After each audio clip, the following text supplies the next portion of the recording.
ಕಲ್ಯಾಣ ಕರ್ನಾಟಕದ ಮುಖ್ಯ ಕೇಂದ್ರವಾದಂಥ ಕಲಬುರಗಿಯಲ್ಲಿ ಒಬ್ಬಟ್ಟು ಸಂಸ್ಥೆಯಿಂದ ಡಾಕ್ಟರ್ ಸರ್ವಮಂಗಳ ಪಾಟೀಲ್ ಅವರ ನೇತೃತ್ವದಲ್ಲಿ ಎಲ್ಲ ಸದಸ್ಯರು ಸೇರಿ ಇವತ್ತು 500 ಮಹಿಳೆಯರಿಗೆ ಒಂದು ಇನ್ಸ್ಪಿರೇಷನ್ ಮೋಟಿವೇಶನ್ ಪ್ರೋಗ್ರಾಮ್ ಅನ್ನು ಮಾಡಿದರು.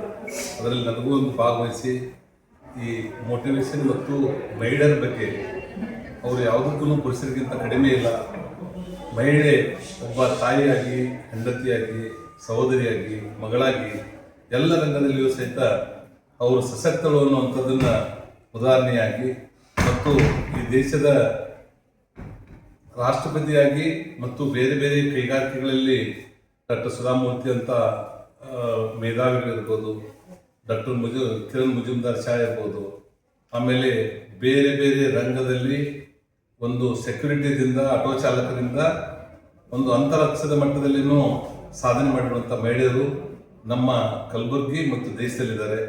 ಅವ್ರು ಒಂದೇ ಒಂದು ಅವ್ರ ಮನಸ್ಸಲ್ಲಿ ನಾವು ಮಹಿಳೆಯರು ಪುರುಷರಿಗಿಂತ ಯಾವುದಕ್ಕೂ ಕಡಿಮೆ ಇಲ್ಲ ಅನ್ನುವಂಥದ್ದು ಅವ್ರ ಮನದಲ್ಲಿ ಬಂದಾಗ ಮಾತ್ರ ಅವರು ಕೈಗಾರಿಕೆಗಳನ್ನು, ಟ್ರೇಡಿಂಗ್ಗಳನ್ನು, ರಾಜಕಾರಣ, ಅವ್ರ ಪ್ರತಿಭೆಗಳನ್ನು ಹೊರಹಾಕಲಿಕ್ಕೆ ಸಾಧ್ಯ ಇರ್ತದೆ. ಅವ್ರು ನನ್ನದೊಂದು ಕನಸಿದೆ, ನಮ್ಮ ದೇಶದ ಮಹಿಳೆಯರು ಅವರು ಯಾವುದೇ ಪರಿಸ್ಥಿತಿಯಲ್ಲಿಯೂ ಸಹಿತ ಅವರ ಗಂಡನ ಕಡೆಯಿಂದ, ಅವರ ತಂದೆ ತಾಯಿ ಕಡೆಯಿಂದ ಯಾವುದೇ ಹಣಕಾಸಿನ ನೆರವನ್ನು ಪಡೆಯಲಾರ್ದೇ ಅವರೇ ಅವರ ಮನೆಯವರಿಗೆ, ತಾಯಿ ತಂದೆಗೆ ಹೆಚ್ಚಿನ ಹಣವನ್ನು ಕೊಡುವಂಥ ಶಕ್ತಿ ಅವರು ಮಾಡ್ಕೊಳ್ಳಿಕ್ಕೆ ಮುಖ್ಯವಾಗಿರುವಂಥ ಕೈಗಾರಿಕೆಗಳನ್ನು, ಅದು ಗುಡಿ ಕೈಗಾರಿಕೆಯಿಂದ ಮೆಗಾ ಪ್ರಾಜೆಕ್ಟ್ವರೆಗೆ ಸಾಕಷ್ಟು ಒಳ್ಳೊಳ್ಳೆ ಕೈಗಾರಿಕಾ ನೀತಿಗಳಿದೆ. ಅದು ಕರ್ನಾಟಕ ರಾಜ್ಯದಲ್ಲಿರ್ಬೋದು, ಅಕ್ಕಪಕ್ಕದ ರಾಜ್ಯದಲ್ಲಿರ್ಬೋದು, ಅಥವಾ ಕೇಂದ್ರ ಸರ್ಕಾರದಲ್ಲಿರ್ಬೋದು. ಅವೆಲ್ಲಗಳನ್ನು ಸರಿಯಾದ ರೀತಿಯಿಂದ ಅಭ್ಯಾಸ ಮಾಡಿ ಎಲ್ಲಿ ಅನುಕೂಲತೆ ಹೆಚ್ಚಿದೆ ಅನ್ನುವಂಥದ್ದನ್ನು ಅವ್ರು ತಿಳ್ಕೊಂಡು, ಎಲ್ಲಿ ಬ್ಯಾಂಕ್ ರೇಟ್ದಲ್ಲಿ ಕಡಿಮೆ ಇಂಟ್ರೆಸ್ಟಲ್ಲಿ ಸಾಲ ಸಿಗ್ತಾ ಇದೆ ಮತ್ತು ಎಲ್ಲಿ ಮಾರ್ಕೆಟಿಂಗ್ ಟೈಪ್ ಇದೆ, ನಾವು ತಯಾರು ಮಾಡುವಂಥ ವಸ್ತುಗಳಿಗೆ ರಾ ಮಟೀರಿಯಲ್, ಮೂಲ ಕಚ್ಚಾ ವಸ್ತುಗಳು ಯಾವ ಜಿಲ್ಲೆಗಳಲ್ಲಿ ಸಿಗ್ತದೆ, ನಾವು ಫಿನಿಶ್ ಪ್ರಾಡಕ್ಟನ್ನು ಯಾರ ಜೊತೆ ಟೈಪ್ ಮಾಡ್ಕೊಂಡ್ರೆ ನಮ್ಮ ಸುಲಭವಾಗಿ ನಮ್ಮ ಕಾರ್ಖಾನೆ ನಡೀತದೆ ಅನ್ನುವಂಥದ್ದನ್ನು ಅಭ್ಯಾಸ ಮಾಡಿಕೊಂಡು ಜಪಾನ್ ಮಾದರಿಯಲ್ಲಿ, ಜಪಾನದ ಎಲ್ಲ ಕೈಗಾರಿಕೋದ್ಯಮಿಗಳು 75% ಟೈಮನ್ನು ಪ್ಲ್ಯಾನ್ ಮಾಡೋದ್ರಲ್ಲಿ ಕಳೀತಾರೆ, ಕೇವಲ 25% ಟೈಮನ್ನು ಇಂಪ್ಲಿಮೆಂಟ್ ಮಾಡ್ಲಿಕ್ಕೆ ಕಳೀತಾರೆ. ಆದರೆ ನಮ್ಮ ಕರ್ನಾಟಕದವರು ನಾವೆಲ್ಲ ಏನು ಮಾಡ್ತೀವಿ, 25% ಮಾತ್ರ ಅದು ಪ್ಲ್ಯಾನಿಂಗ್ ಮಾಡ್ಕೊಂಡು ಮಧ್ಯದಲ್ಲಿ ಬಂದು ಅದನ್ನು ಕರೆಕ್ಷನ್ ಮಾಡುವಂಥ, ಅದನ್ನು ಚೇಂಜ್ ಮಾಡುವಂಥ ನಿರ್ಧಾರಕ್ಕೆ ನಾವು ಬರುವಂಥದ್ದನ್ನು ಕರ್ನಾಟಕ ನೋಡ್ತಾ ಇದ್ದೀವಿ. ಇದರಿಂದ ಫ್ಯಾಕ್ಟ್ರಿಗಳು ಸಿಕ್ಕಾಗಿ ಅದು ಯಶಸ್ವಿಯಾಗೋದಕ್ಕೆ ತೊಂದರೆ ಆಗ್ತಾ ಇದೆ. ನಾನು ಎಲ್ಲ ನಮ್ಮ ಕೈಗಾರಿಕೋದ್ಯಮಿಗಳಿಗೆ ವಿನಂತಿಯನ್ನು ಮಾಡೋದು, ಅದು ಸಮಯ ಹೆಚ್ಚಾದರೂ ಪರವಾಗಿಲ್ಲ, ನೀವು ಏನು ಒಂದು ಪ್ಲ್ಯಾನ್ ಮಾಡ್ತೀರಿ ಅದು 75%ಗಿಂತಲೂ ಹೆಚ್ಚು ಸಮಯವನ್ನು ಅದನ್ನು ಕೊಟ್ಟು ಕೇವಲ 25% ಟೈಮನ್ನು ಮಾತ್ರ ನೀವು ಇನ್ಸ್ಟಾಲೇಷನ್ ಕೊಟ್ಟಾಗ ಆ ಪ್ರಾಜೆಕ್ಟು ಕಡಿಮೆ ಇಂಟ್ರೆಸ್ಟು ಕಮಿಷನ್ ಮಾಡುವಂಥ ಸಂದರ್ಭದಲ್ಲಿ ಆಗ್ತದೆ. ಆ ಪ್ರಾಜೆಕ್ಟ್ ಯಾವತ್ತೂ ಸಿಕ್ಕಾಗಲಿಕ್ಕೆ ಸಾಧ್ಯ ಇಲ್ಲ.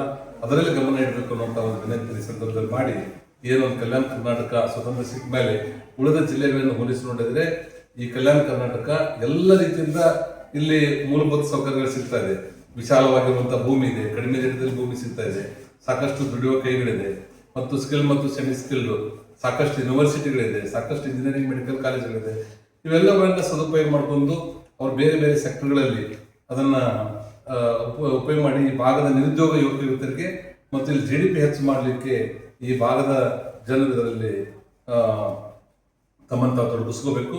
ಈಗಾಗಲೇ ನಮ್ಮ ಹಿಂದಿನ ಕರ್ನಾಟಕ BJP ಸರ್ಕಾರ ಇದ್ದಾಗ ಇಲ್ಲಿ 1600 ಎಕರೆ ಪನ್ನಕಿರಣ್ ಅನ್ನುವಂಥ ಗ್ರಾಮದಲ್ಲಿ ಒಂದು ಟೆಕ್ಸ್ಟೈಲ್ ಪಾರ್ಕನ್ನು ಮಾಡಿದ್ದೀವಿ. ಆಮೇಲೆ ಮಹಿಳಾ ಪಾರ್ಕ್ ಇದೆ. ಇಲ್ಲಿ ಸಾಕಷ್ಟು ಒಳ್ಳೆಯ ಕ್ವಾಲಿಟಿ ಲೈಮ್ ಸ್ಟೋನ್ ಸಿಗ್ತಾ ಇರೋದ್ರಿಂದ ಅಂದಾಜು 51 ಲಕ್ಷ ಮಿಲಿಯನ್ ಟನ್ ಇಲ್ಲಿ ಲೈಮ್ ಸ್ಟೋನ್ ಬೇಸ್ಡ್ ಸಿಮೆಂಟ್ ಫ್ಯಾಕ್ಟ್ರಿಗಳಿದೆ.